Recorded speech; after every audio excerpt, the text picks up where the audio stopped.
A biblical perspective on life, culture and current events. This is 2020 on Vision. Well, let's turn our attention to the great Christian organisation that helps girls transform lives and enrich God's world. Girls Brigade has been helping girls become followers of Christ for 130 years. And they continue to empower girls to discover God's transforming love and power in their lives and to live as people of mission in His world. Well, our guest coming up now is Caitlin Robinson from the Girls Brigade, who recently spoke at the United Nations Commission on the Status of Women with Girls Brigade International. Caitlin, a special welcome along to 2020. Hi, thanks for having me.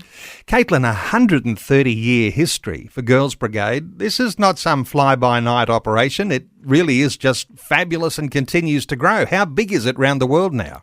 Yeah, it's a massive organisation, and I think we've only just started to step into our power and own our power around that.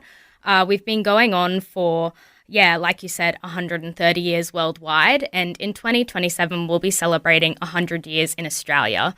We're in 50 different countries, and we have companies across the whole of Australia. Across all of Australia, and as I understand it, every state and territory except for the Northern Territory, but it means for people listening to our conversation now, there's probably a Girls Brigade somewhere within reach. Yeah, and I guess the other thing to point out is, we don't have one in the Northern Territory at the moment, and we'd love to expand there, but we do have an online company, and that started in COVID-19 because we just found that we weren't able to meet with girls physically, and so we wanted to try and increase how we were interacting with our girls, and so that's how our online company started. So what does a typical Girls Brigade gathering look like? Does it happen like on a Friday night, or is it a Wednesday night? Is it a weekend thing? And what happens when girls are gathered together and you've got, great leaders in place? What does a typical night look like? Yeah, well, there is no typical night.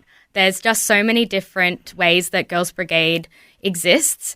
But I'll run through kind of what my company looks like. So we're based in Mount Gravatt, and we're a relatively small company. We probably have 20 to 30 girls, and we have girls who are in prep all the way through to year 11 and 10, but girls can actually be from prep through to the age of 21. So our typical night starts off with a leader dinner, which is really awesome. That's just the leaders getting together and planning for the night, looking at how we're going to support our girls. We usually then run through some games or singing, so we do worship as well. And that's a great opportunity to connect with each other for a lot of our younger ones to burn some energy off. Our cadets meet really early, so they do some activities so they can get to bed in time because they tend to be full of beans and then crash pretty quickly. And then we have intergenerational time together where all the girls interact with each other. And so that's a really good opportunity for the girls to get to know some of the older people that they're looking up to, but also for our older participants to show leadership skills in running a group. And I guess you've got special events, and there are camps, and there's a leadership pathway. So when you freshly join Girls Brigade, you can work for this, that or the other, and you've got patches and levels, and give us a little idea how that works. Yeah, so again, that's something that looks really different around the world. Starting from right at the very top, we have the Queen's Award. That's the highest international award you can receive, which is something I actually worked towards a couple of years ago, and that's a voluntary award that you can go for. And then moving down, we have different awards at different levels of brigade. So girls can earn their patches throughout the year. That includes things like participating in brigade every night that it's on. It includes things like being part of our programming, and we also get a badge for every year that we actually attend Girls Brigade. I don't know how many mine's at now. You've run it and you've lost count. Yes. Hey, girls are going through a particularly vulnerable time, issues around social media influence and identity and, even some of the big controversies of today. What is a woman? Do you get to talk through those sorts of things? Obviously, when you're talking to girls, when you're communicating, when you're teaching, there's a biblical foundation to what Girls Brigade does, and some of those have some answers because of our faith. Yeah, absolutely. And that's a really important foundation for Brigade.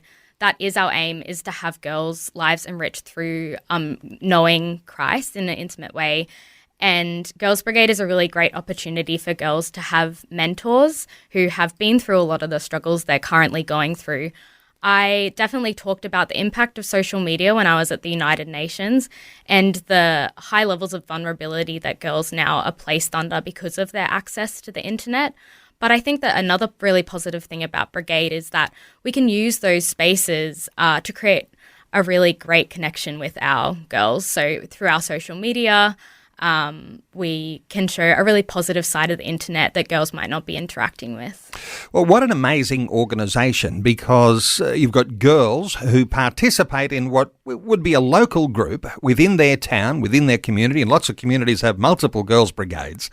But this opportunity to go even all the way to the top in that sense of what you did as representing the delegation of hope and attended the UN's Commission on the Status of Women. And you got to actually speak to the United Nations committee around that. What sort of things did you deliver to them? Yeah, so I guess a really exciting part of Girls Brigade that happened only a few years ago was that we became part of the Economic and Social Council for the United Nations.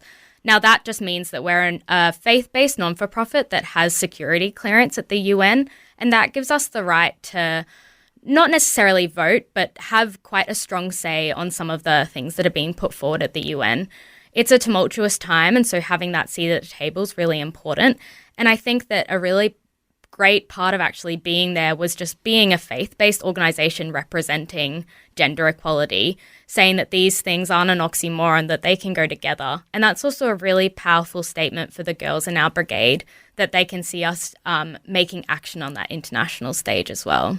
And of course, while you delivered a message to the gathering there at the United Nations, you also got to hear of what other representatives of Girls Brigade around the world were also reflecting on girls in their own nations. Is there anything that you can reflect on, the differences, the challenges that we might be facing for girls in Australia to what some of these other nations are facing?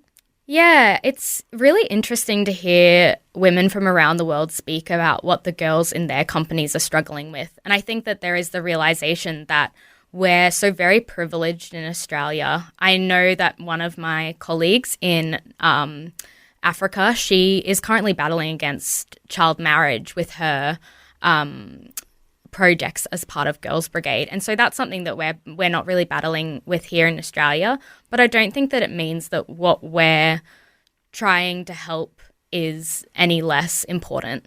But it was also great to hear from some of my colleagues in the UK, in the Philippines.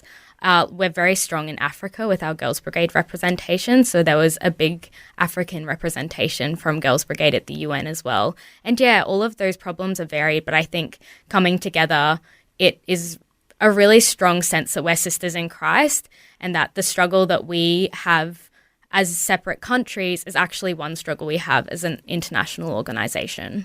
And the sorts of values that are at the core of Girls Brigade, you're talking about self-control and reverence and a sense of mission. These are very much rock-solid Christian values that are really at the core of what Girls Brigade is about. Yeah, absolutely. But we also have some more lighthearted values, I'd like to think. We value fun. So as much as we're trying to equip girls with some of those basic leadership skills that they'll be able to use from Girls Brigade and beyond, we also just want them to have a really fun time every night they come to Brigade. That's how we learn best. I know that recently my company we're doing a pets theme, and we designed a farm, which actually had a lot of really important aspects to it from a learning perspective. You know, we wanted them to look at how the farm would be sustainable, how the farm would get an income. But then we paired them up and we gave them chocolate and, you know, we added all those aspects of fun in. So we also value that. And then, you know, on the other side of things, which our girls definitely don't see this part of it, we really value safety. And so we're a child-safe organisation as well. And we're always making sure that we're in communication with our local churches around the activities we're doing, making sure that we keep communication lines open as well. Now, there's lots of opportunities, isn't there, for girls? And there might be families listening in to us now and they've got young girls and thinking, well, maybe Girls Brigade should be a pathway we could get our daughter or our sister into, because there's lots of opportunities. You've got Girls Brigades, you've got companies, they have captains, they're accountable at a state level, a state body, and then they're accountable to the local church. Each company has a chaplain. Each region has a regional commissioner. And you've got got committee chairs, and you've got a state executive. In fact, you sit on the national board for Girls Brigade, and you've got a particular responsibility too. How do you describe the responsibility that you're sort of taking charge of? Yeah, so my title is the Advocacy and Mission Portfolio. So as part of the national board, we're actually a registered charity with the Australian Registry. So besides my general board duties associated with running a non-for-profit, we also do a lot of work with trying to connect with our girls and get them involved in things like social justice. So coming to speak on the radio has been part of that, is getting our word out. Again, like I said, standing in our power as that long, far-reaching organisation for girls. So we're really looking at the moment at how we can increase our advocacy and mission. And so I've only been on the board for just under a year, and I'm still trying to form what that looks like. But yeah, hopefully opportunities keep popping up, especially from my United Nations stint, and we'll see where we go from there. Well, Caitlin, special honour to you. You're in the right place at the right time.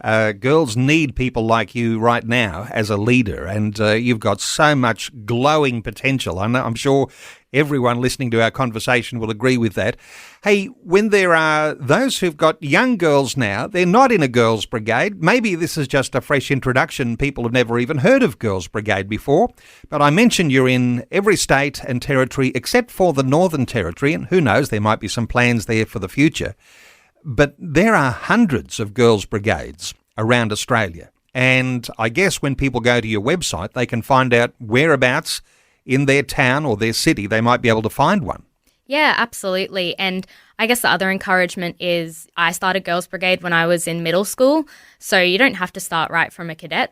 It's a very intergenerational organisation, so we've got a lot of people who their families have been going to Brigade, and so it's just a tradition. But I'm a first-generation Brigader, so is my little brother and little sister, and it's really become a big part of our family. A big part of our family life, really. Our parents come to a lot of the church parades we have and the awards nights, and they've really supported me with a lot of the work I've been doing. So, yeah, I'd just reach out to your local company. A lot of our captains, I know mine, is happy for you to do just a trial day, see how your girls fit in. We find that girls are very, very nervous when they first come, and they're very quiet. And by the end of the night, they just won't stop talking. They're so excited, and they want to show you the craft they've made or the skill they've learnt. So yeah, just try it out for a night and see if it fits with your family values. Well, a fabulous Christian organisation, been going 130 years. It's in 50 countries around the world. There are hundreds of Girls Brigades all over Australia, and the leadership opportunities for girls getting involved in a local Girls Brigade are just huge. And Caitlin, you're testimony to that, and these days you sit on the national board. So let me give the way that listeners can connect with Girls Brigade. Find one in your community and send your girls along. girlsbrigade.org.au. You can find your local company of the Girls Brigade at girlsbrigade.org.au. Caitlin, thank you so much for sharing your thoughts and heart with us today on 2020. And thanks for having me. Thanks for taking time to listen to this audio on demand from Vision Christian Media. To find out more about us, go to vision.org.au.